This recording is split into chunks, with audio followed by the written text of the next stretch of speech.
something that has zero impact on their lives. But of course, and I bet this is my opinion. I think that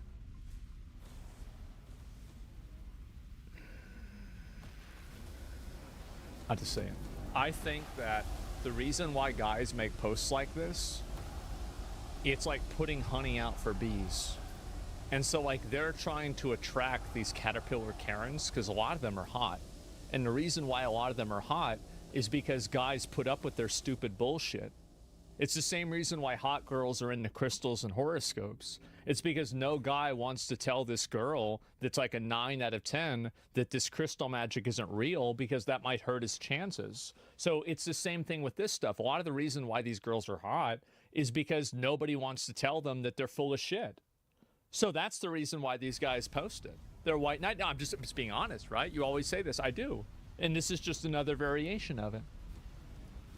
Over at The Gamer, these journalists, they definitely think this is a very serious issue. Continuing with their article, they say, Crow's tweet was then followed up by Indie Horror Squad on social media, who released a lengthy statement. We love Schedule 1 and how creative it is, but we need to address something. One of the achievements in the game... We need to. This has to happen. The level of, like, narcissism and self-importance that these people have is actually, to me, it's kind of impressive that somebody can be this fucking delusional. It's a game about it's a game about selling weed and meth, getting people addicted to drugs, killing them, and then selling drugs as well to everybody in a town, including cocaine and methamphetamine. Like, we're not talking about just smoking weed, right? Like, I've seen those pictures of, like, the mug shots. Everybody you can tell that they're on meth because they have less teeth than I do. Well, that's not true. They have about the same amount of teeth that I do. That's bad. Indian dealer is based on the harmful phrase Indian giver. This term is rooted in a long history of racism and stereotypes against indigenous people. Even if the intent wasn't malicious, the impact still matters. Words like... No, it doesn't. No, nobody cares. These reinforce false narratives and cause harm, especially when... Again, the first thing you do is you read this you read this achievement. The next thing you do is you go out and you kill people. That's right. See, the entire idea of causing harm is very, I think, very damaging when you're referring to something that is not physical at all. There's a lot of words that you can use that are more accurate, but they refuse to use those words because they want the emotional connotation of physical violence and physical danger. Normalized in games we love. This is the only achievement in Schedule 1 tied to racist language. We're asking the developers to please consider removing or renaming this achievement. And yeah, once again, we can see this tweet from Indie Horror Squad. Well, I don't know if anybody put 2 on top of 2 here, right? But, like, let's go ahead and just think about this just for a second. So, the main girl that was responding and complaining about this on the first post is the one that's making, because look, she's even got it in her name. She's the one that runs this. So it's really just 2 people agreeing with each other. Yeah, it's the same person. Like, I remember back in the day when you get caught up, it used to be called same frogging, I think. I think that was the term. And people would make fun of you for this. But now it's called activism. This is the only achievement in Schedule 1 tied to racist language. We're asking the developers to please consider removing or renaming this achievement. And yeah, once again, we can see this tweet from Indie Horror Squad. The same Indigenous group. gamers, horror lovers, Twitch streamers, content creators, reads the bio. Let's take a look at some of the responses here at the top, reading, look at the views to likes on these tweets. They respond saying, your point? All I see is that more people should care about what we are saying. Indigenous issues are often less engaged with. Everybody should care about your problem. Why? Because we've decided that. Indigenous issues are often less engaged with.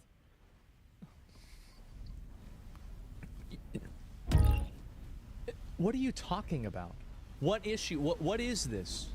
It's been brought to your attention. You've used the term rooted in racism. Why not remove it? It looks like a W for the people, for players that don't like it. I really don't understand. So here's what the problem is. So I want you to understand what the problem is and why a lot of people are tired of this.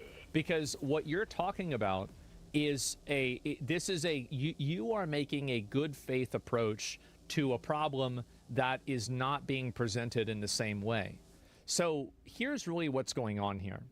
These are people who are trying to inject their worldview, to inject their social agenda, and inject their perspective on things into another group of people and tell them what to do. On a very fundamental level, they are injecting themselves into somebody else's art and telling them that you need to change your art because we are emotionally guilt-tripping you into doing this. The fact is that I don't think that a lot of people care about this, but what I do think a lot of people care about is art being neutered, censored, and nerfed in order to prevent anybody from being offended. So what I see happening with any sort of capitulation to these people is that video games like Schedule 1 become increasingly more sterile. You no longer have people becoming addicted begging you for drugs.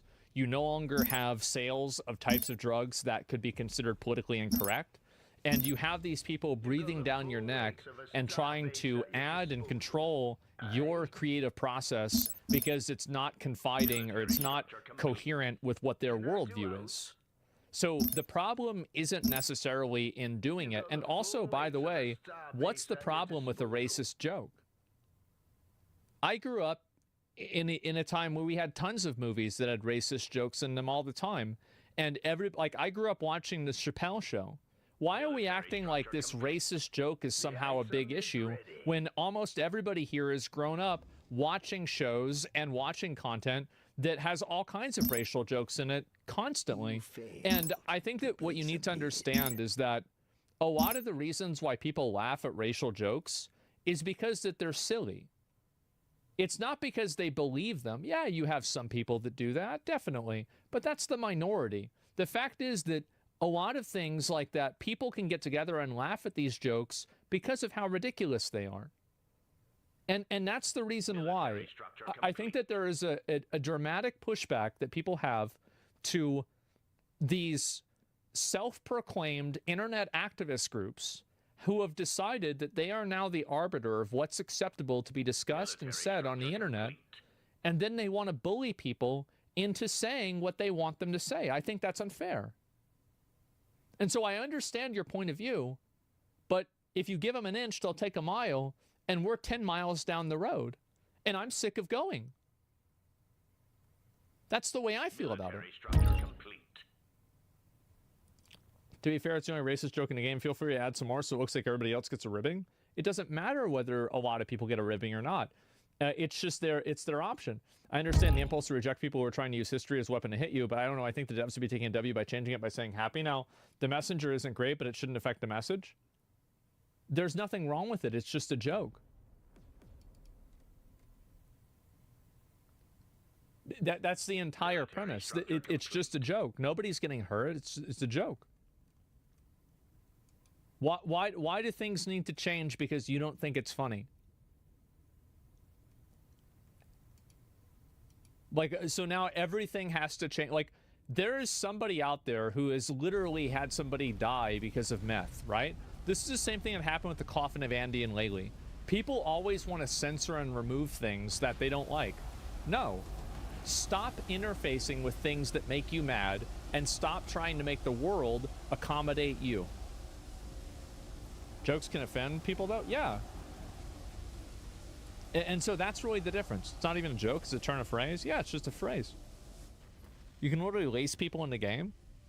Some people cannot be taught. They're sad. Well, what I'm saying is that's my viewpoint on a lot of this stuff. It's very exhausting. And I'm just saying the indigenous group has a point. Well, it's not super deep, but the censorship thing colors the whole situation. They have a point that it's racially of course it's a racial term. It's obvious that it's a racial term. Everybody knows it's a racial term. That was the joke. That's the whole point. I would rather live in a world where you can tell racial jokes than not. Period. Yeah, I'd rather live in a Tropic Thunder world than a tone policing Karen world. I don't want to listen to them. I don't want them telling me what to do. I don't want them anywhere near content that I'm enjoying because they ruin it. The entire premise of this is built off of division. But the truth is that every guy can come together and laugh at these racial stereotypes, and they can still be friendly with each other. Weird Karens and weird people that never had friends in high school don't understand this. If you weren't popular, you didn't have any friends, you were isolated and made fun of, you don't understand the way that people usually interact. But if you were a normal person and you, like, I mean, for me, right, like, there is such, I can get into this with, actually, this is a whole separate, I was talking with my friend about this, like, for an hour yesterday, about how, like, some streamers, it's so fucking obvious that, like, you were a loser growing up, and, like, now you're trying to, like, make up for it. Oh my God, these people are the same way. I hate them. This ports of here? Yes, they're so obnoxious, bro. People would rather romanticize our culture and ignore the negatives that do affect us. How is Schedule 1 romanticizing anything? Like, what the frick? It's like an extremely I'm gonna be honest, like when that music hits and I'm cooking meth, I'm vibing out. More like it. Serious game. And then we got the comment below it reading, I am. some of the people commenting here are clearly not well. Just being All that's honest. being asked is the potentially unaware dev. Yeah, the devs who intentionally added this are somehow unaware. Oh my gosh, look at some of these other comments. Excuse me. This is so unfortunate to learn about because I've really been. Same with the Trop. Another fucking Karen. See, this is no, bro. Get this the fuck out of my life. Oh my God, there it is. Yes. Tropic Thunder was peak. Yes. Do I still have the graph? No, I don't. Tropic Thunder was where humor and comedy peaked. Everything before that was building to it. Everything after that was a decline. Loving the game. I hope this has changed quickly. Replying for the algorithm as much sharing as this needs to go. It needs nothing needs to happen. Nothing needs to happen at all. Because the implication with that is this, again, a narcissistic perspective that your needs need to be met. No, they don't. They don't matter. You don't matter. possible. Would love to see this corrected, shared, commented, linked. Get the word out there, y'all. And you can see also all three of these Caterpillar Karens every fucking time. It's crazy how many times it's great. How does it happen? Item complete, Commander. Calmly. How does it happen? How am I right so many times? How is this news? Boosting this post. I'm not going to say the race of the doctor. Yeah. Like, comment, save, share. Take a look at some of the quote tweets we've got. This is extremely disappointing. I hope the developers learn something from this moment and change the name of this achievement It's immediately. going to be more like conflicted dweeb. I hope that Tyler in Schedule 1 game can see the replies to us just bringing this up and see the types who are supporting leaving messaging like this in a game. Brings out the worst of the anonymous racist cowards who think being 47, anonymous, and edgy is cool. Yeah, it is. And all my friends think that too. We have a lot of fun. Yeah. Get mad all you want, but that's exactly it. Yeah, no, I have tons of fun talking about shit like that. Absolutely. Indian is a nationality, not a race. They're talking about, I think, I don't know the details. I think they mean Native American, but yeah. Quote tweets go on and on. I think I need. And this is a, yeah, bro, like, and you can see, There's also drug effects that changes a character's skin color and gender. I'm not comfortable supporting someone who thinks it's okay to make jokes like that. So is this person against this is Ouroboros, bro. This is an actual Ouroboros moment. Does this mean that you're against trans? Military research complete. Like, is this transphobic? Like, how is this? Oh my God, how is this happening?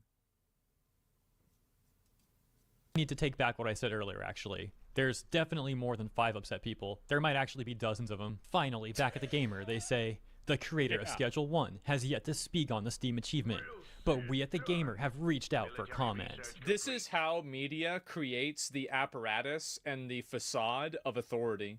Is that they create a problem, they identify the problem, and then they appoint themselves as the arbiter of the solvers of the problem. And that way they create a need for themselves. And the way that Black Myth Wukong and Game Science handled this was a masterclass. They said, bitch, shut the fuck up. We're here to talk about monkeys. Military research complete. That's how you handle it. The way you beat them in this game is you don't play. Yes, this is the very serious state of activism in the current year. But Why are they always white kids? Because they're the only ones that are privileged and white guilted enough in order to think that they're the savior of this other group of people. That's the reason why. See, like, have you guys ever noticed, like, all of these, like, anti-racist groups and these people, like, the social justice groups, a lot of them are just, like, a bunch of white people. And then, like, these, like, big racist problems, like, every 4chan meetup is, like, 7 different nationalities. Have you guys ever noticed that? Like, because every single time white savior comment, exactly, yes, it's total fucking virtue signaling. It's exhausting. So mentioned that there are also upset people over on Reddit. That takes us to this post 4chan is kill. from 3 days ago for now. on R Hat Films saying, little heads up about Schedule 1. Just saw a post from Mousy about there being some racist / transphobic jokes in the game. Civilian research complete. Military research complete.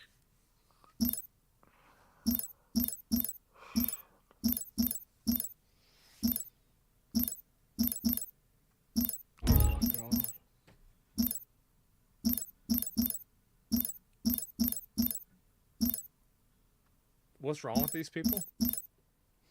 Civilian research complete. They're upper middle class white liberals. Military research complete. I don't know what we can do.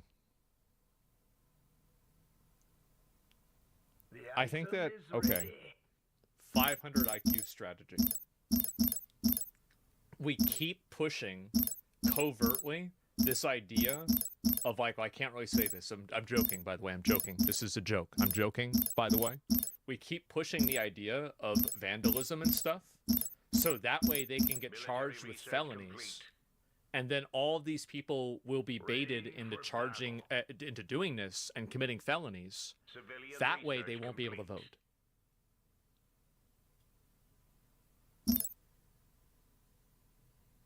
Guys, I think that we got it. I think we got it. There we go. That's what we have to do. It's satire. Yes, it's satire. I'm joking. Some seem to be achievement names and pretty small references. I'm not sure how far in advance the sessions have been recorded, but thought it might be worth mentioning. Joke? Well, for Tesla, it's not. In case that's something the boys would want to edit out. So yeah, I'm not familiar with these YouTubers at all. One of the very first customers you get is Peter File, lowbrow humor. Seems to be the whole game's premise. Yeah. Yep. That's right.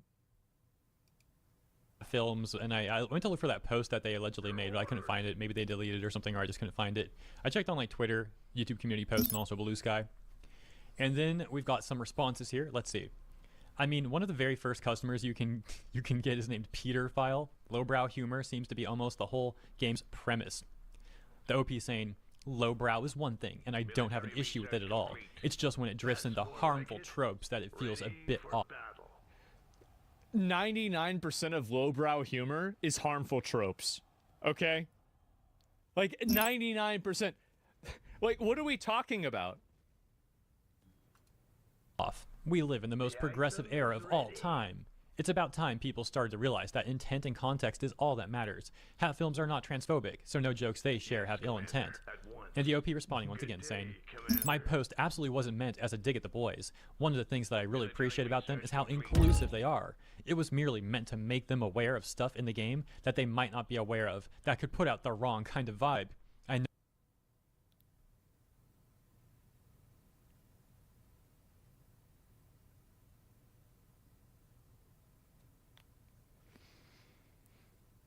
this would never happen if you could give kids swirlies in school.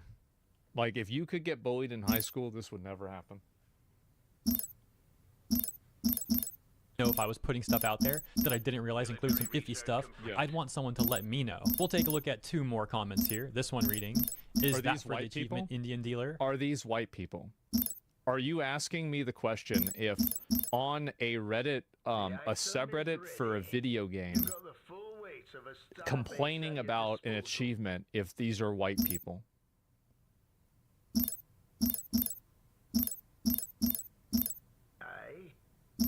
Come on.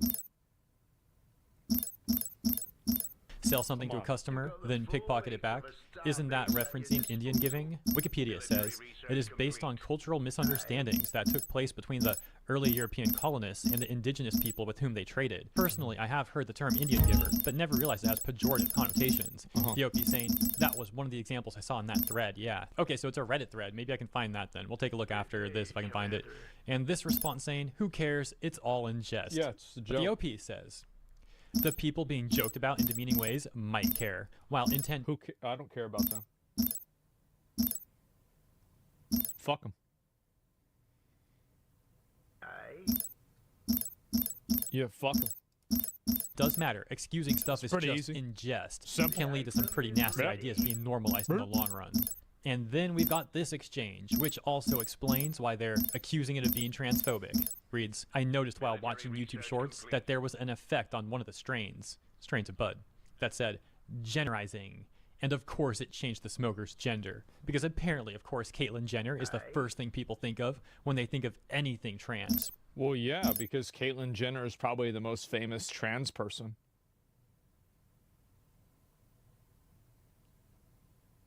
Like, I bet if you think of black guy, a lot of people think of Barack Obama.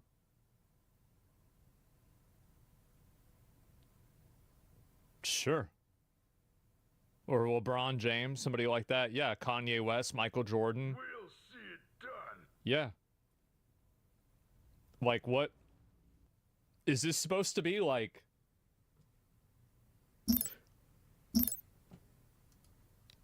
It left a bad taste in my mouth after that, and I won't be looking to engage with this, other than watching some YouTubers play it. The OP saying, yeah, that was one of the ones that I saw referenced. God. Maybe I'm just particularly vigilant about it because of how scary things are for the trans community at the moment, but I still... What? I shall stand with you. Oh, this is... Wait a minute. I forgot. This is on Reddit. You have to understand... Guys, this is on Reddit.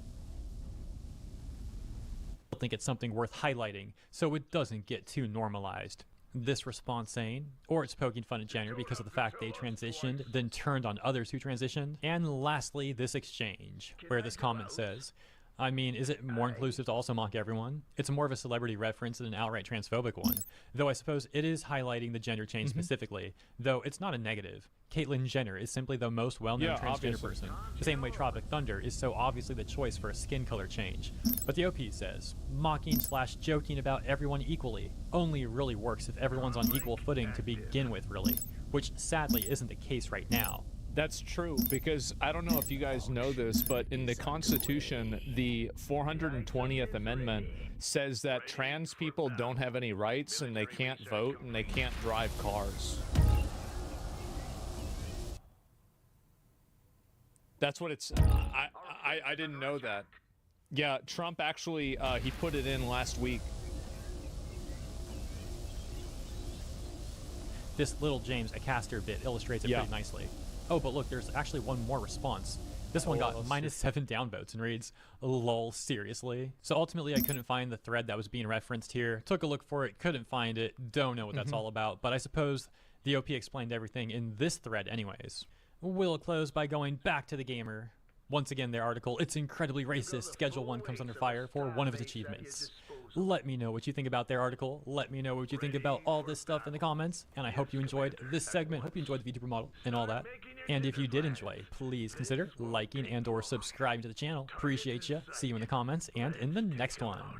I cannot even express how much I Comments? hate this. I hate this for the fact that they're trying to push for it. I hate this because of the implication that there is a false majority of people that are unhappy about it. I hate this because it is the media manipulation to try to put themselves in a position of power and have companies capitulate to their demands. And I hate this because it's just purely censorship and it's telling people what to do. I hate everything about this. I cannot express how much I hate this. I will link you guys the video. This actually, like, I hate to say it. I really hate to say it, guys. But I'm a little bit triggered. I'm triggered that they are talking about this. This is upsetting me.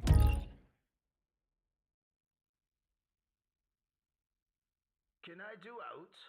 Military research complete. Dragon Age: The Veilguard, the game that people insisted and ensured and promised that, yes, in fact, let me go ahead and look at this this tweet. This is a really funny tweet. Wait, he deleted the tweet?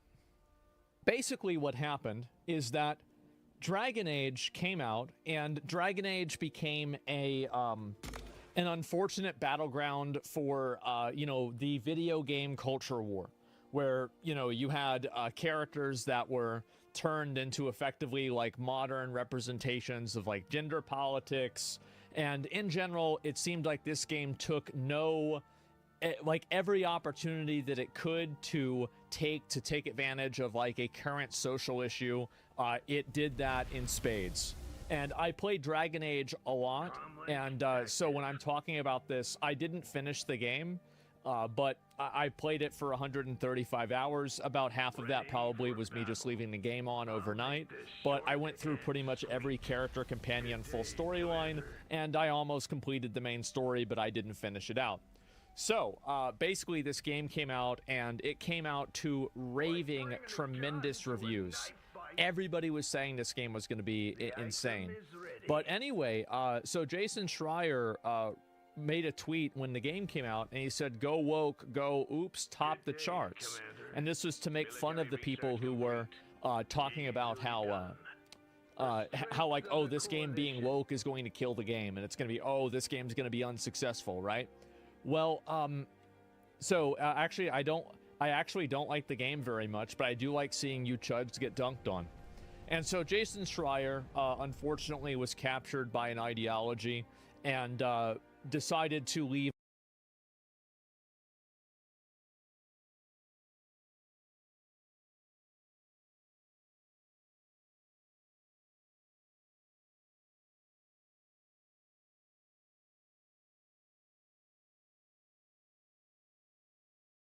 Oh, God.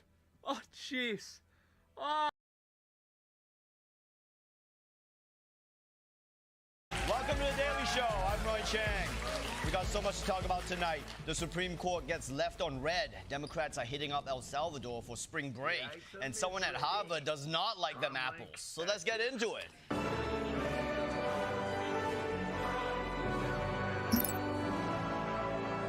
I'm gonna come. Yesterday was a big day in American history. A group of women finally met society's expectations to weigh 0 pounds. And also, Donald Trump figured out that when the Supreme Court tells him to do something, he can just ignore them, which is why I'm always saying the Supreme Court needs nukes, okay? That's way more effective than that little hammer. Because right now, it's been 5 days since they told Donald Trump to help bring back Kilmer Garcia after they, accidentally deported him to the mega prison in El Salvador. And it doesn't seem like anyone's in a rush to bring him back. The Trump administration says it cannot return a Maryland man mistakenly deported to El Salvador. Trump officials argue that since Abrego Garcia is locked inside a prison in El Salvador, it's essentially not their problem anymore and they can't do anything about it. But yesterday at the White House, Bukele said he didn't have the authority to release Garcia either. I don't have the power to return him to the United States. This is like every customer service call I've ever been on. Oh, I'm sorry, this is billing. You're looking for technical support. Let me transfer you. Hello, this is technical support. Oh, sorry, you need billing. Can someone just help me cancel my f***ing cable? Except for Comedy Central, which is a vital service for American society. But the Trump administration isn't just enjoying their fun new constitutional loophole. They're also going on offense. That's why Stephen Miller, Trump advisor and Multiverse's most whiny Lex Luthor, was also on the driveway asking questions he did not want the answer to. Can anyone here tell me what would happen to the illegal alien from El Salvador if he came back from the United States? Does anyone here know? Does anyone want to guess? Any of you? He can be with his family. Does any of you know the answer to the question? Legally, what would happen if he came back here? Does any of you know? Any of you? Do you really believe the Supreme Court? I'm talking Do you now. really believe the Supreme Court I'm talking now. doesn't think he should be returned? Why was it unanimous? You're done. You asked the question, man. You can't be mad that they're trying to answer you. It's like if a teacher said, okay, class, who can tell me the capital of Norway? Anyone? Anyone? Shut the f*** up. Now answer the question. I said shut up. But it's not just Stephen Miller. The entire Trump administration is getting frustrated with how these dumb libs are whining about this one guy from Maryland. Oh, it's so awful. We accidentally sent a guy to the world's worst prison without trial or due process. No way. Shut the f*** up, okay? Because according to Homeland Security, he wasn't that great.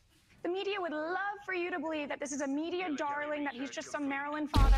Well, Osama bin Laden was also a father, and yet he wasn't a good guy, and they actually are both terrorists. This tween influencer is right. It's the position of this administration that all fathers are basically Osama bin Laden. I mean, seriously, this guy has no criminal record at all. If he's a terrorist, he might be the worst terrorist ever. I mean, he's been in America for 14 years and hasn't done any terrorism. So maybe Trump is right. Maybe immigrants really are lazy. What is happening here, okay? This is America. We don't just send someone to prison without evidence. We plant the evidence on them. It's called due process. But at least one Democrat is actually going to do something about this. Maryland Senator Chris Van Hollen says he's considering going to El Salvador to meet with the country's president. He needs to come home, and that is why I do intend to visit El Salvador this week to try to visit him, to let him know that we're working to bring him home. This is a trap. It's a trap. Do not go. This guy's gonna go there, and the prison guards are gonna be like, oh, yeah, sure, Senator. Yeah, he's right inside that cell over there. Yeah, go on in. It's all the way in the back there. Just keep going. I mean, good for the senator for what he's doing, but it's gotta be at least a little disappointing for Garcia. He's like, someone's coming to break me out of prison? Is this SEAL Team 6? Is it the guy from Prison Break with the tattoos? No, it's me, Maryland Senator Chris Van Hollen. But maybe this is the beginning of a new resistance to Trump, because other people are starting to fight back wicked hard. A showdown is now taking shape between the Trump administration and America's oldest university. The federal government announcing it will freeze more than $2 billion in grants for Harvard and $60 million in contracts after the school refused to comply with demands to limit activism on campus, eliminate its DEI programs, and make other changes. Holy shit, we finally found a force more powerful than Trump's hatred. Harvard's love of sending rejection letters. But look, I don't usually root for Harvard because they're Harvard. They've got everything. It's like rooting for Jeff Bezos to win the lottery. But in this case, I have to give them credit. They're standing up for their principles and for everyone's right to free speech, even if it means possible financial ruin. One of the big questions going forward, is Harvard going to dip into that $50 billion plus endowment to make up for that federal shortfall? Okay, I hate them again. But the best part about Harvard's resistance to Donald Trump is that it gives people the chance to go on TV and let you know where they went to school. I myself am a first-generation college graduate. I graduated from Harvard. I should disclose I went to Harvard, so I'm very familiar with the president and with how the community feels right now. But as a Harvard alum, and as you know, I am as well. I know many alums, including people I know very closely and faculty members like me. I know you look really surprised because I'm wearing a tie you've never seen before. It has a little Latin word inside each one of those symbols there, the word veritas, meaning truth, of course, and this is the one night, it's a one night only appearance of this tie. I know that that is not something that you usually billboard in the world about yourself. Oh, God, the only thing worse than people bragging about going to Harvard is people pretending to be embarrassed about going to Harvard. It's like, oh, my darkest secret, please don't make me tell anyone, please, no. I went to Harvard, Harvard. My favorite guy is Lawrence O'Donnell. He's really embarrassed he has to talk about this. I mean, it's definitely not something he will bring up all the time over the course of many years. Let me just say, confessionally, I went to Harvard College. Most of the good things that have happened to me in some way trace back to Harvard. You and I, as Harvard Americans, I first heard him speak as a guest lecturer at Harvard. Okay, well, I got into Harvard, too. In fact, it was the only college I applied to. So I know we're trying to bring people back from the El Salvador mega prison, but do they have room for one more, by any chance? For more on Harvard's resistance to the Trump administration, let's go live to the White House with Josh Johnson. Josh, what's the latest? Oh, I'll tell you the latest, Ronnie. Harvard is about to get up. I mean, do these Cambridge nerds have any idea the kind of power they're dealing with? Donald Trump is the president of the United States. Right. And since he's so powerful, he can also get Kilmar Garcia back from El Salvador. Whoa. Donald Trump doesn't have that kind of power, all right? He's only the president of the United States. That's like being a middle school principal. He doesn't even get his own parking space. You want to put him up against the sovereign nation of El Salvador? The Salvador? Don't be crazy, man. Okay, wait, but since when does Trump respect sovereign nations? I mean, he's been talking all month about invading Greenland. And he will. Greenland belongs to America. You know why? Because Donald Trump said so. And when you're swinging around a PP as big as Donald Trump's, that's all it takes. Okay, so he should do that with El Salvador. With his tiny little PP? Trump can't tell El Salvador to do that. That country is terrifying. They got a prison filled with Osama bin Ladens. You saw what one bin Laden can do. Just think about multiple Osamas bin Ladens. Okay, Josh, Trump can't have it both ways, okay? How can he be fighting a trade war with China if he's so weak? Who you calling weak, bitch? All right? Donald Trump has nukes. He's the biggest army in the world. They tried to shoot him and he just shook it off. Okay, I think I'm getting it here. Okay, so when it comes to China, Trump is powerful. He's God on earth. And Canada. He's Zeus. Mars? Trump spits on Mars, then he finds the biggest crater and he f***s it, all right? Okay. Like, yeah. And El Salvador? What do you expect him to do to El Salvador? Their president showed up wearing black on black, looking like Juan Wick.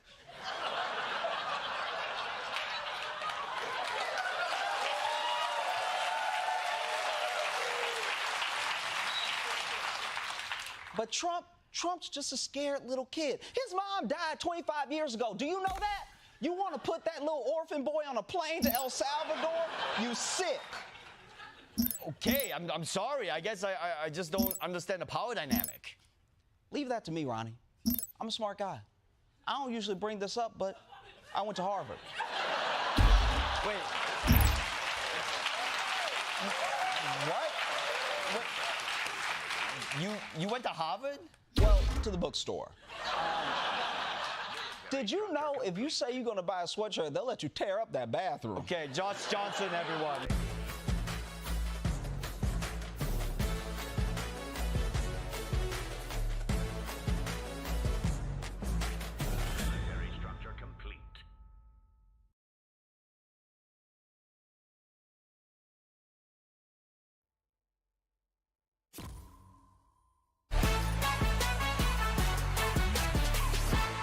talk about America's Lord and Savior, Donald Jehoshaphat Trump. They're not booing, they're saying Bruce for no apparent reason. When Trump ran for president, he had an urgent message about the state of our country. Our country is being lost. We're a failing nation. We are a nation in decline. We have to fight for our country, and we have to fight like we've never fought before. It's like we're a giant garbage can.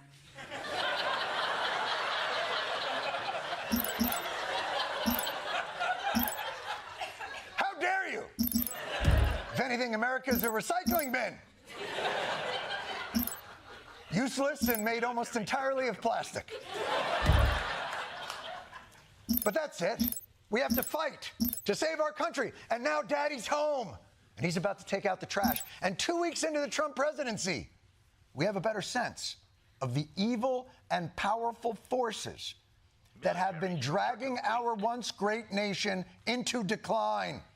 The Trump administration removed transgender references from federal government websites. It now reads LGB instead of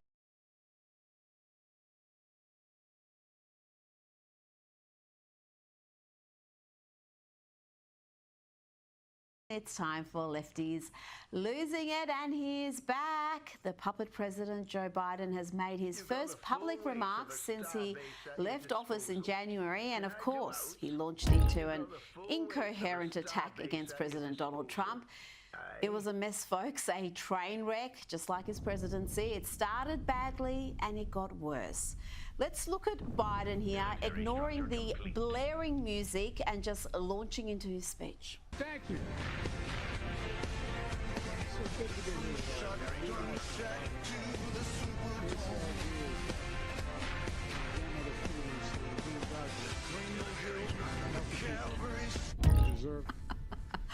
Oh, they had to abruptly cut the music because he wasn't stopping, folks. He was going to keep talking even though no one could hear him. Bless. You know, perhaps they should have kept the music going. Well, that's what you're all about. That's what the legislation is about. It's about dignity. Simple dignity. Everyone deserves to be treated with dignity. Regardless of their standing, regardless of economic situation, regardless of who they are. Making sure that more than 60 million Americans who are living with disabilities are treated with dignity is who we are as Americans. That's what it's about. I mean it. It was classic Joe Biden, gibberish, barely coherent sentences, bursts of anger and shouting. And whatever this is. We pulled into the parking lot, and I had never seen hardly any black people in Scranton at the time and I was only going in 4th grade. And I remember seeing the kids going by at the time called colored kids on a bus going by. Okay, Joe, you know, Biden's cognitive decline is nothing new. It was evident even before he became president. Remember this? Got hairy legs that turn blonde in the sun, and the kids used to come up and reach in the pool and rub my leg down, so it was straight, and then watch the hair come back up again. They'd look at it. So I learned about roaches. I learned about kids jumping on my lap. And I've loved kids jumping on my lap. He learned about roaches. He learned about kids jumping on his lap, and he loves kids jumping on his lap. That was before he was president. Never forget how the leftist media covered up that man's obvious mental decline. Now, talking about mental decline, let's check in with Bernie Sanders, who was at Coachella. Yes, the millionaire socialist with 3 houses thought a music festival was the perfect place for this anti-Trump sermon. We need you to stand up to fight for justice. He thinks that climate change is a hoax. He is dangerously wrong. And you and I are going to have to stand up to the fossil fuel industry and tell them to stop destroying this planet. Yes, I'm sure the drugged-up yuppies at Coachella really appreciated that rant, and everything at that music festival is actually dependent on fossil fuels, including the jets the rich and famous take to perform or attend the festival.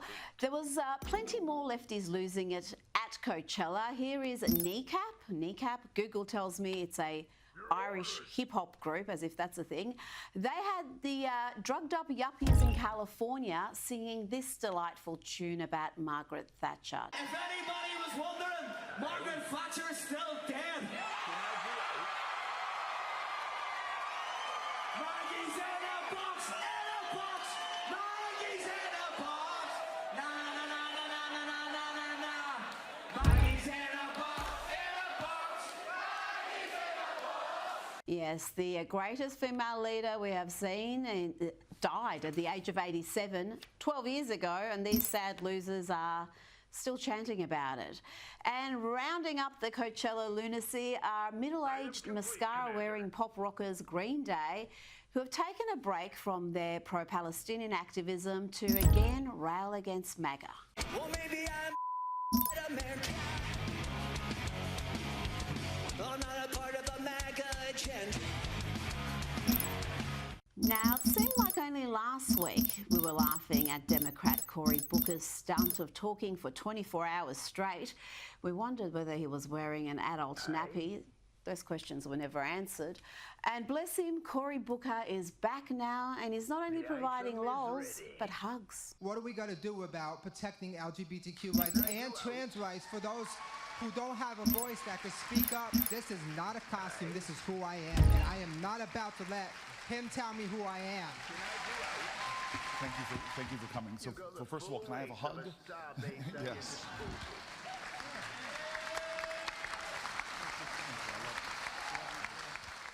We've already spoken about the insufferable, self-delighted, rich and famous ladies who went into space for a few minutes, but they keep talking about it, so I've got to cover it. Here is Katy Perry. I hope they can see the unity that we modeled and replicate that and understand that we weren't just taking up space, we were making space for the future. And for me, like Gail said, this wasn't a ride, wasn't a destination, it was a journey, and it was a supernatural one.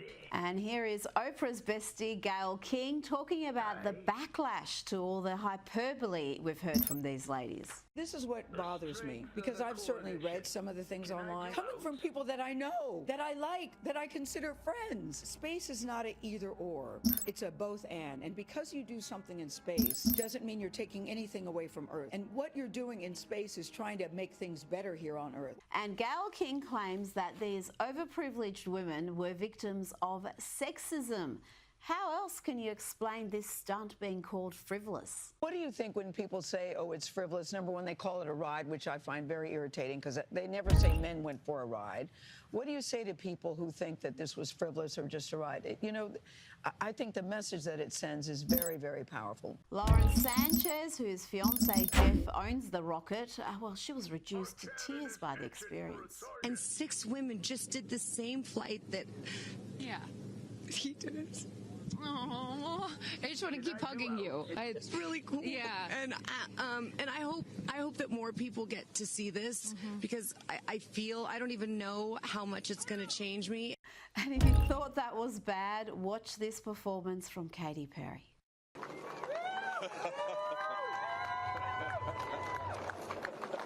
Katy! Joining me now is Newsweek's senior editor-at-large and Article 3 Project Senior Counsel, Josh Hammer. Josh, just how insufferable and self-delighted can these ladies be? We had less carry-on when real astronauts stranded in space for months were rescued recently by SpaceX. These overprivileged ladies spent a total of 11 minutes floating around in their designer spacesuits, and now they think it's going to bring about world peace. Yeah, Rita, you know, it kind of reminds me a little bit of the old John Lennon song, Imagine, otherwise known as the worst song ever written. I mean, John Lennon had this song back in the 1970s after the breakup of the Beatles. That it's going to be a world with no borders, no religion, just kumbaya, world peace there. You know, and apparently Katy Perry here and the ladies circumnavigating the globe in the year 2025 are trying to do their best John Lennon Imagine impression there. But I mean, what a bunch of just overindulgent pure exhibitionism. I mean, that really is the word that comes to mind here. I mean, this is obviously a stunt. It is transparently a stunt. These people are not going into space for any other reason other than to kind of raise their fist and say rah feminism.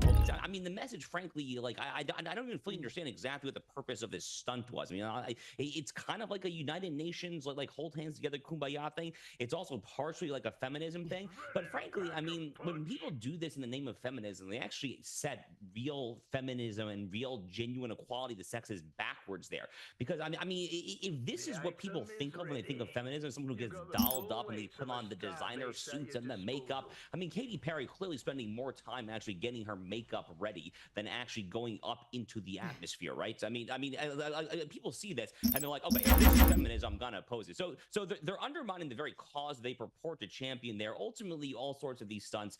This is the reason, Rita, why I think the left is just not in a good place in the United States, because it is all pure symbolism. It is all virtue signaling. That's the entire edifice. That's the entire purpose, soup to nuts of all that they believe these days. You're so right. It is just so self-delighted, so divorced from reality. And they probably did spend a great deal more time on their hair and makeup than they actually did in space. They were up there only for 11 minutes. Now let's talk about Donald Trump. He's going to be very happy with the poll released overnight after a poor showing on a CBS poll a day earlier. This latest poll shows Donald Trump has hit a record high approval rating amid the tariff turmoil. The new Daily Mail JL Partners polling was conducted between April 10 and April 14, and it shows the president's approval rating sitting at 54%. Josh, what's really interesting here is that Donald Trump remains most popular with young voters. Among those aged 18 to 29, the president's approval rating is 64%. And it's in the 50s for every other age group. That's pretty incredible, Josh. So there's a few things that are very, very interesting about those graphs and that data that we all just saw there. So going back to the Trump baseline number there, he's currently at around 53% per this poll. Even at his lowest point of the second term thus far, he's at around 49%. 49%, believe it or not, Rita, in contemporary American polling is actually very good as far as a president's approval rating goes. I'm not sure that Donald Trump reached 49% really in his entire first term. Neither, for that matter, did Barack Obama in his entire second term. Joe Biden definitely did not. We probably have not seen presidential approval ratings this high since the very earliest days of Barack Obama, prior to 2010, prior to Obamacare, back when the country was still enraptured by these false promises of hope and change. It's been a long time is the point there. So Donald Trump is clearly on a high. People that are trying to tear him down, that are saying that he's in a constitutional crisis and that he's in a showdown with the courts. What's going to happen with this El Salvadoran migrant there? DEI, they're calling him a racist, as they always do there. The American people aren't buying it. The American people have seen this play before. And when you cry wolf enough times, Rita, which the Democrat media complex here in the United States has been doing on and on and on and on for the past decade, ever since Trump's descent down the Gilded Escalator at Trump Tower in the summer of 15, at some point, the American people are just going to say, enough, I call your bluff, I don't buy it. That's what's happening right now. Absolutely, and we've seen his poll numbers always be underreported anyhow, which shocked me that it was still happening in 2024, because we saw that in 2016. And it was pretty consistent throughout the 2024 campaign as well, where the reality did not match the polls. The reality ended up being a lot better for Donald Trump. And the bad news continues for the Democrats. Have a listen to this shock poll result. This shook up CNN. This, to me, is one of the most shocking pieces of poll data that I truthfully have seen this year, or maybe in any prior year. Really? Yes, really, because I want you to take a look. Cares more about the needs for people like you. You mentioned the Kate Ball. We got a tie, even after this tariff war had already started, split between Democrats and Republicans on how people feel which party cares more for needs of people like you. And why is that so surprising? Because I want you to take a look at prior years. Democrats always lead on this question. Back in 2017, before the 2018 midterms, 13-point lead. 2005, a 23-point lead for Democrats. 1994, which was a big Republican year, a 19-point lead for Democrats. And now, all of a sudden, a tie? All of a sudden, the Democrats, who are the party of the people, no more. We get a tie on this question, on a question that has traditionally overwhelmingly been a Democratic advantage. This is a stunning turnaround, Josh, and I think the tariff policy, as unpopular as we are told it is, might have something to do with that. Well, it has a lot to do with it, actually, because it is emblematic of Donald Trump's working class mentality there. I mean, this is a man who has fundamentally reshaped the Republican Party. And, you know, people say that it's Donald Trump's party. No, there's actually a very long historical school of thought when it comes to this more nationalist, populist strand of conservatism. I think back actually as far back as Benjamin Disraeli, the 19th century British prime minister, he coined the term one nation conservatism. It's this idea that the working class and the middle class really is the of the country. For far too long, the Republican Party veered in a pro-elite, pro-Wall Street direction. They lost track of who they were. They completely abandoned the very people that made this country great in the first place. Donald Trump is bringing it back there, and his pro-tariff, pro-industrial policy measures, I think, are very much part of the appeal. He recognizes that our economists, our ruling elites, both parties, went way, way, way too far down the rabbit hole on maximizing vague nostrums such as economic efficiency and consumer surplus. But what about the notion of manufacturing? What about just making stuff there? What about the fact that China has just taken all of America's national security critical supply chains there? This stuff actually matters a lot. Donald Trump's the guy to do it there. He's the champion of the working class, and you see right there in the CNN poll. You know, Harry Enton there is a CNN guy. I've known Harry since I was 18 years old. We go way back. I feel, Rita, that Harry's trying to tell the CNN audience a message there. I'm not sure the CNN audience wants to listen to that message, though. No, I think when he brings them news like that, they just turn off. Now, we talk about constitutional crisis. This, I think, is the real constitutional crisis. We've had another Obama-appointed judge, this time Indira Talwani, blocking the Trump administration from cancelling a program introduced by Joe Biden that granted parole and the right to work to more than 500,000 immigrants from countries like Haiti and Venezuela. What happens next year, Josh? What can the administration do about these activist judges who are undermining the authority of the duly elected president? Well, there's a lot, frankly, that Congress and the president acting in tandem can do. Fortunately for Donald Trump, his party Republicans control both houses of Congress. So if they actually wanted to, they could solve this problem essentially overnight. So here are among the various things they could do. You can, of course, get the ball rolling on judicial impeachment if there is a truly rogue judge. Now, admittedly, that would require a 2/3 majority in the Senate, so it's a bit of a long shot there. But you could pass legislation, Congress could pass, and the president could sign into law such things as jurisdiction stripping legislation. Congress has the ability in our constitutional order to basically dictate what types of cases federal judges can hear. If Congress wants to say that in a certain type of case, a certain cause of action, the federal courts have no jurisdiction, it's only state courts and local courts that hear it, Congress can do that there. When it comes to some of these so-called nationwide injunctions, which are flagrantly and frankly offensively unconstitutional, Congress could abolish that overnight tomorrow if we want to. Congress has full authority to detail what remedies a federal court can issue and cannot issue there. And frankly, Rita, I mean, if the courts really ultimately do want to play this game, if they really want to go down there, ultimately, I think it's worth bearing in mind, in the Federalist number 78 from Alexander Hamilton, one of our great founding fathers, he famously said that the judiciary is the least dangerous branch because it has neither force nor will, but merely judgment, and depends upon the efficacy of the executive branch, even for the enforcement of its own judgments. I emphasize that latter part there because it's something of a truism. The courts literally cannot enforce their own orders. In fact, the mere fact that a judicial opinion has been rendered in our system, it is the persuasive ability of that opinion that controls whether the executive will enforce it. So at some point, frankly, their own hubris really could get the better of them. Now, this is big news. Earlier today, New York Attorney General Letitia James, who was behind so much of the lawfare against Donald Trump in New York, has now been referred herself for possible prosecution over allegations of mortgage fraud. What else can you tell me about this, Josh?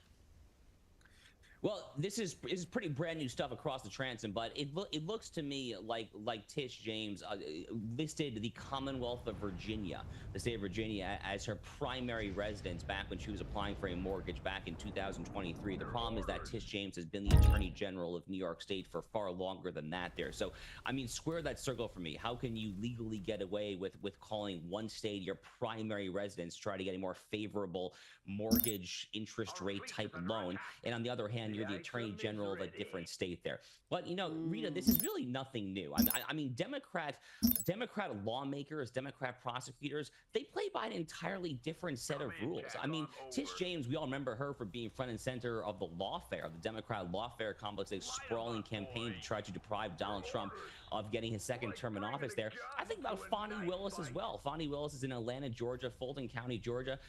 Fani Willis was on the wrong side of the law as well. So many of these Democrat prosecutors, Rita, they just flip their hands. They say, you know what?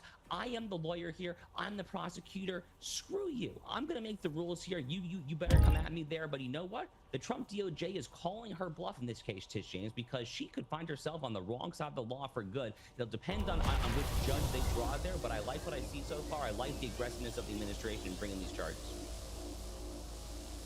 A bit of irony given the cases she pursued against Donald Trump, but there's got to be a reckoning for some of these activist prosecutors. I mean, she launched her whole campaign on the premise of getting Trump.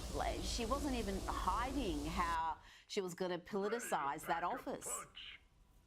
Yeah, 100%. She literally ran in 2018 for Attorney General of New York State on a platform of, I don't like Donald Trump and I am going to get him by any means necessary. There's actually kind of a clever legal analogy here. So in the Constitution, there is a prescription, there's a ban on what is called a Bill of Attainder. A Bill of Attainder goes back to the old English Star Chamber in like 7th century England. And a Bill of Attainder was a king's writ or a parliamentary act of legislation that would single out an individual by name, meaning it was not a general provision. It was just singling out one person for sole exclusive punishment there.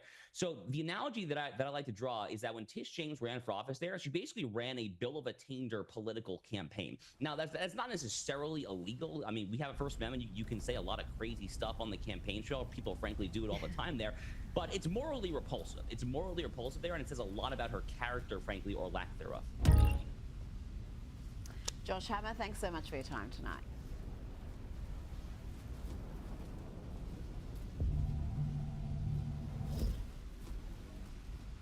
It's time for Lefties Losing It, and the mystery may have been solved. Who was the member of the media who hit Donald Trump in the face with a mic? Let's play the incident from the weekend, and Trump's reaction here is priceless. This is how I look at my son when he forgets to put the milk back in the fridge. Mr. President, obviously you're concerned. You're concerned about the situation in Gaza. Now, everyone assumed that was an accident, a clumsy member of the media embarrassing themselves, but what if it was a little bit more sinister than that? What if it was some TDS-afflicted lefty? Well, perhaps both things can be true, but the woman who has been named as the culprit by various internet sleuths is this one. She is a lefty activist masquerading as a journalist, like the bulk of the US media. She's not special. She even wrote a piece accusing Donald Trump of mimicking Adolf Hitler's language. Yeah. Let's see if there are any more clumsy moments from reporters, but at least we can exonerate this dude. He clearly had nothing to do with it whatsoever. God, I do love the memes at the moment. People are doing some very good work. Now, let's check in with someone the Secret Service should never allow around Donald Trump and perhaps Elon Musk. This is once hilarious comic Bill Burr, who went a little nutty during COVID and has never really recovered. Maybe long COVID is real. Watch this insane diatribe about Elon Musk, claiming he gave a shout out to Hitler. This is nuts. Veterans that, people in the armed services that died trying to stop Hitler, and then this guy comes in you know, and does that while being an immigrant too, which is kind of the whole thing. Just none of it like tracks how you can be the support the troops, you know, America love it or leave it, and then this guy comes in and gives a shout out to Hitler. You know what, I'm old enough to remember just a few years ago when Bill Burr was still funny and when he was mocking those who used stupid Hitler analogies. He is the reference. Anytime you want to say somebody's evil, you just say he is the next Hitler. Donald Trump, he's the next Hitler. It's always he's the next Hitler. He died like, what, 75 years ago? Nothing quiets a room like dropping the H-bomb. Now to a disgusting piece of Jew hatred. This is real Jew hatred in 2025. And as we've seen in the past 18 months, there's been an explosion of these incidents, often perpetrated by the left. The people who call everyone Nazis and Hitler and fascists are the ones that have revealed a virulent strain of anti-Semitism amongst them, including these young ladies in Ireland. Watch the frightening levels of hate and ignorance here as they abuse and spit on a Jewish man. This is my better side. You can take a video all you want. Okay. You're not welcome in Ireland. How are you start not welcome in Ireland? Yes. Israel is on its way out. Believe me, Israel is on its way out. And you're not. It's really embarrassing. I love you too. I hope. Did you just spit on me? I did. Okay. And I actually did not miss. I think it's time for a trip down memory lane and let us marvel at how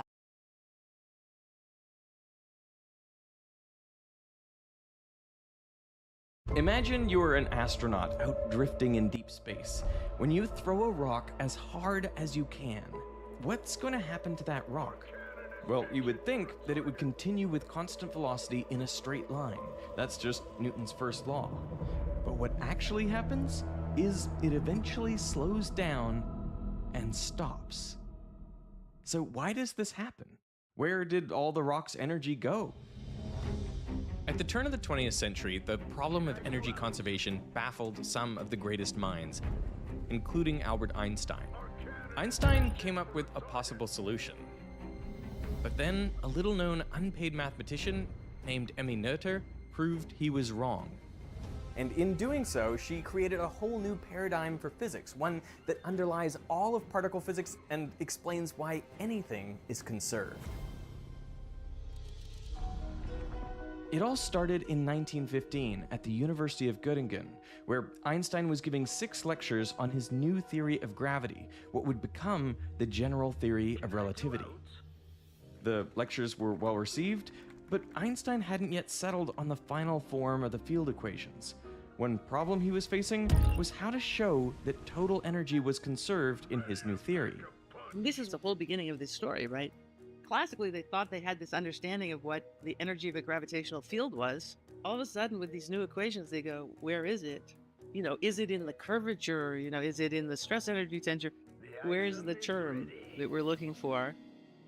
Einstein suggested that the principle of conservation of energy, long established as a bedrock of physics, might hold the key to working out the correct field equations. In the audience, legendary mathematician David Hilbert was intrigued. So he started to look for the energy conservation equations in Einstein's new theory. But the best he could find was a set of equations known as the Bianchi identities. They showed that energy was conserved, but only in a completely empty universe. So for one like ours, filled with stuff, they seemed useless. Hilbert was stumped. Fortunately, he knew just the person for the job. His new assistant, Emmy Noether. From an early age, Noether had dreamed of following in the footsteps of her father, a mathematics professor at the University of Erlangen. She got special permission to attend lectures at the university, but they refused to admit her as an official student. The Erlangen Academic Senate held that the admission of women would overthrow all academic order. So, in 1903, she spent a semester at Göttingen instead. There, she learned about a new way to approach geometry, using symmetry. Symmetry is one of those ideas that's easy to recognize, but harder to describe. If I align a mirror on this triangle like so, then it looks the same as without the mirror. And that's because this is an axis of symmetry. Reflections about this axis leave the triangle unchanged. And the same thing happens if I put the mirror like this, or if I orient the mirror like this. So this triangle has 3 axes of symmetry. Now, mathematicians generalize the idea of symmetry further to be any action you can take that leaves an object unchanged. So something else I could do is I could rotate this triangle by 120 degrees, or by 240 degrees, or by 360 degrees. Together, these 6 actions capture all the symmetries of the equilateral triangle. But you can also have more abstract symmetries. For example, with a mathematical function. If I shift this function up or down by some constant amount, call it a, then all of its y values will change. But if I differentiate that function, I get the slope, and that remains unchanged regardless of whatever constant is added. So you can add any constant to this function, and its derivative always stays the same. So there's a kind of translation symmetry.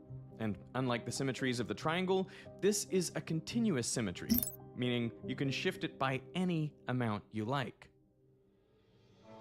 Over the next 12 years, Noether became a leading expert on symmetry. She became only the 2nd woman in Germany to earn a PhD in mathematics, and she used this expertise to help Hilbert and Einstein with their problem of energy conservation. The issue had bothered Einstein so much that he proposed a new conservation equation. It said that if we add together the energy of matter and the energy of the gravitational field, then that total remains constant. Its change over time and space is 0. But when Noether saw this, she was convinced Einstein had made a fundamental mistake, because this equation disregards the foundational principle that general relativity is built on. 10 years earlier, in 1905, Einstein had introduced his special theory of relativity, and it was built on the idea that the laws of physics were independent of your frame of reference. But so far, Einstein had only applied this principle to inertial frames of reference. Those are frames that move at a constant speed. He began wondering what would it take to generalize that, to consider more general states of motion. After all, trains on the platform. He loved trains. Trains would speed up or slow down. People, moving around the world don't only move at a single constant speed forever. In 1907, he wrote, "Is it conceivable that the principle of relativity also applies to systems that are accelerated relative to each other?" This made him wonder. Perhaps his principle could also be applied to accelerating and rotating frames, frames that move in any way in general. That's the general in general relativity. So Einstein got to work on this largely intellectual pursuit. But then, as he was daydreaming in the patent office, he had what he called the happiest thought of his life. He imagined the window cleaner at the top of the opposite building falling off. And Einstein realized that while the man was falling, he wouldn't feel his own weight. He would be weightless, and anything he dropped on his way down would remain stationary relative to him. It would be just as if he was floating in outer space. It's ironic. We would have said, he's being pulled down to the ground because the gravity of the Earth is exerting a force. But Einstein said, while that person is in motion, what we call free fall motion, they would actually feel no gravity at all. So there must be some equivalence between accelerated motion and the action of gravity. So Einstein arrived at what he called the equivalence principle. If you were stuck in a rocket in outer space, accelerating at 9.8 meters per second squared, then it would be the exact same as if you were standing on the surface of Earth. And this was huge, because it meant that if Einstein could figure out how to understand accelerating frames, then he didn't just get a more general theory, he would also have a new theory of gravity. But to achieve this, Einstein needed to make sure the laws of gravity had the same form in every frame of reference. This is the idea of general covariance, and it's one of the core tenets of general relativity. To satisfy it, Einstein knew he had to use special mathematical objects called tensors.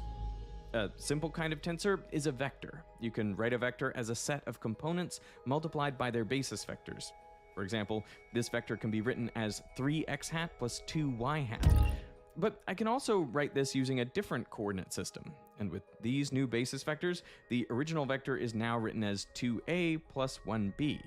So the components, the numbers in this list, changed, but the vector didn't. It stayed the same. And that's because when the basis vectors change, the components adjust in a complementary way to keep the vector the same. The vector itself is independent of which coordinate system you use. And the same is true for tensors, only now instead of having just two components, a general tensor can have any number of them in the form of a matrix. And just like with vectors, you can change a tensor from one coordinate system to another, and the tensor stays the same. So that's why Einstein had to use them to build his new theory. And that was exactly the problem that Noether found, because when she looked at Einstein's proposed energy conservation equation, it contained a pseudotensor. And as the name implies, that isn't quite a tensor. When you try to transform it from one frame of reference to another, it doesn't remain the same quantity in different frames. The gravitational energy you might observe in one frame completely disappears in another. And Einstein, he had some strange thoughts about this. I mean, people were trying to stamp conservation of energy into relativity by bending the rules of mathematics. So Noether knew that Einstein's proposed solution couldn't be the answer, and that made her think. What if general covariance and energy conservation are simply incompatible? And if that's the case, then why? General covariance says that laws of physics must stay the same when you change reference frames. So that is a kind of symmetry, exactly what Noether had spent her career studying. So she started thinking about the symmetries of the universe, beginning with the simplest possible case, an empty, static universe. Imagine you're an astronaut in this universe. Since it's empty, there is nothing special about any particular point. I mean, it doesn't matter if you're over here or over there. The universe is completely symmetric under translations in space. So suppose you throw a ball.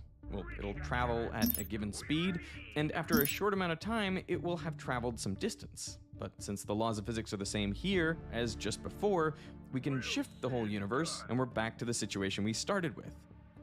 And we can keep doing this over and over, and this shows us that the object will continue with that same speed indefinitely. So what we've discovered is that the principle of conservation of momentum is a direct result of the fact that there's a translation symmetry in the universe, that an experiment done in one spot will give identical results to that same experiment done somewhere else. You could move everything from one place to another and the physics won't change. Similarly, the laws of physics don't depend on whether you perform an experiment like this or rotate everything by 90 degrees. This universe is symmetric under rotations. So imagine we take a metal rod and spin it.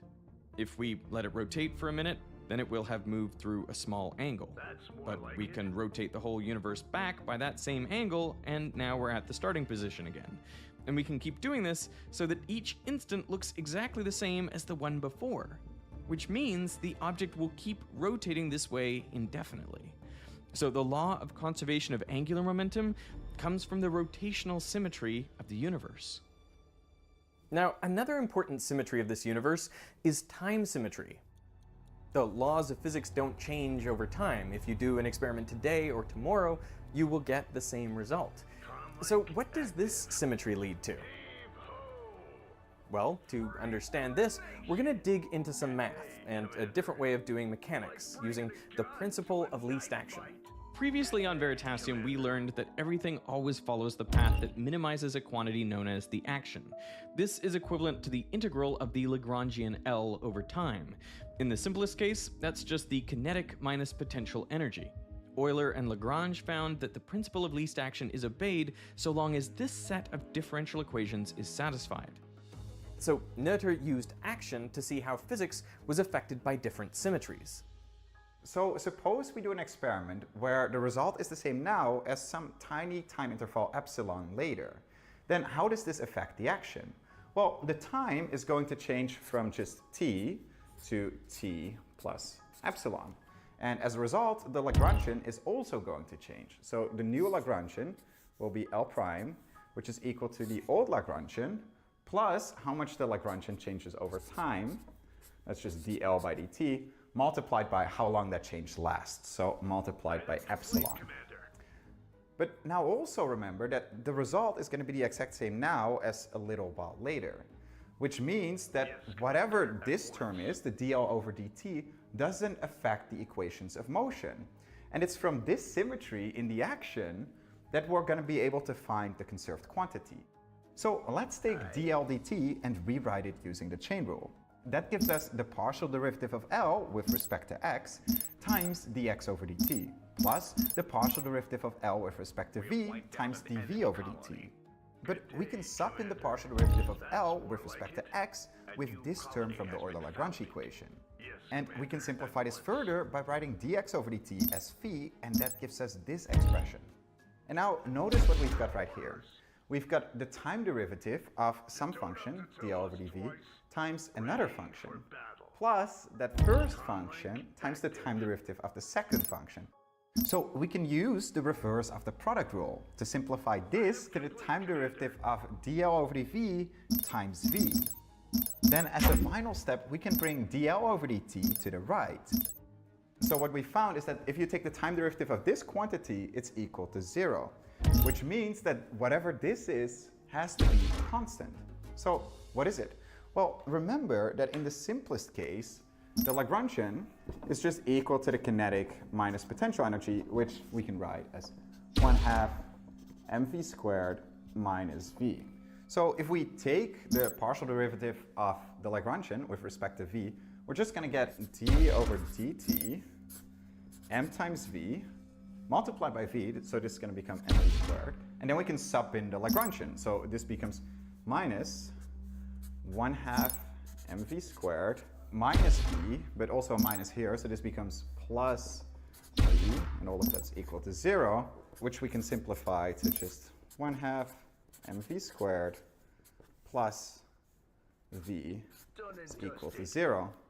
But wait a second, because this is just the total energy. So what we've discovered is that time translation symmetry is equivalent to saying that energy is conserved. The principle of conservation of energy is a direct consequence of time translation symmetry. In a theorem, Noether proved that all of these examples are no coincidence. For centuries, people had no idea where conservation laws came from, but now Noether had discovered the origin of all of them. She proved that anytime you have a continuous symmetry, you get a corresponding conservation law. Translational symmetry gives you conservation of momentum, rotational symmetry gives you conservation of angular momentum, and time translation symmetry gives you conservation of energy. But these are all symmetries of a static, empty universe. The universe we live in is very different. In the 1920s, astronomers measured the velocities of distant galaxies, and they realized all of them are moving away from us. The farther away they are, the faster they're moving.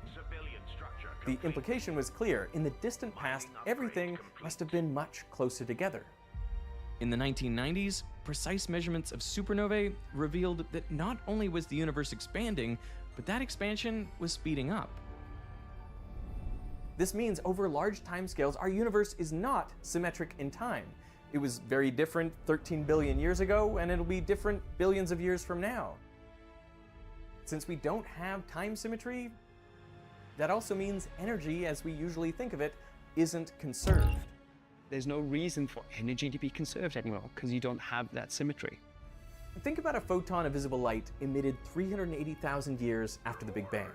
It travels through the universe unimpeded to arrive at our telescopes, not as visible light, but as a microwave. It has lost 99.9% of its energy. Where did the energy go? Doesn't go anywhere. Energy is not conserved. And this is exactly what's happening to the rock as well. It starts off with energy, but as it travels through the expanding universe, it slows down and stops. The energy doesn't really go anywhere, it just disappears.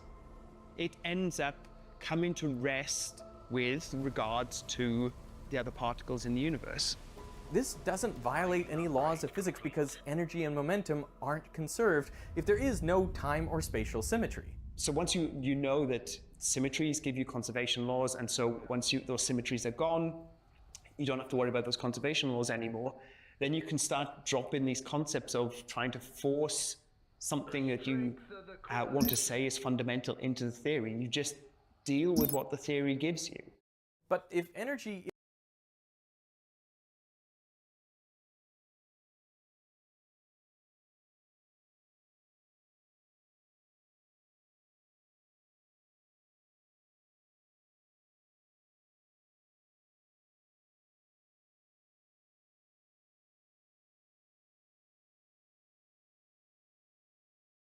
isn't conserved in our universe, then why does it usually seem like it is?